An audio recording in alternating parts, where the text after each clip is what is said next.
Premier ലീഗിൽ ലിവർപൂളുമായുള്ള മത്സരത്തിൽ Tottenham 2-നെതിരെ 4 ഗോളിന് തോൽവി ഏറ്റുവാങ്ങിയിരുന്നു.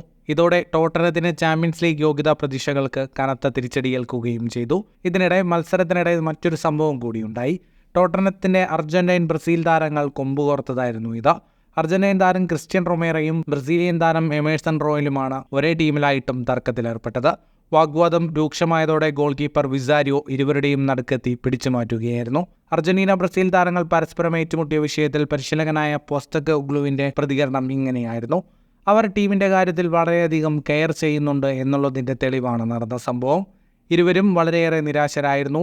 ആ സാഹചര്യത്തിൽ സംഭവിച്ചു പോയതാണ്. ടീമിനു വേണ്ടിയുള്ള കാര്യത്തിനിടെ സംഭവിച്ചു പോയ കാര്യത്തെ മറ്റൊരു തലത്തിലേക്ക് വളർത്തേണ്ടതില്ലെന്നും ടോട്ടനം പരിശീലകൻ പറഞ്ഞു. പ്രതിരോധ താരങ്ങളാണ് റൊമേറോയും എമേഴ്സണും. ഗോൾ വഴങ്ങിയതിനു ശേഷമായിരുന്നു ഇരുവരുടെയും കൊമ്പുകോർക്കൽ. തുടർച്ചയായ 4ാം മത്സരത്തിലാണ് ഇപ്പോൾ ടോട്ടനം തോൽവി ഏറ്റുവാങ്ങിയിരിക്കുന്നത്. ഫുട്ബോൾ ലോകത്തെ കൂടുതൽ വാർത്തകൾക്കും വിശേഷങ്ങൾക്കുമായി സ്പോർട്സ് കഫേ ഇപ്പോൾ തന്നെ സബ്സ്ക്രൈബ് ചെയ്യുക.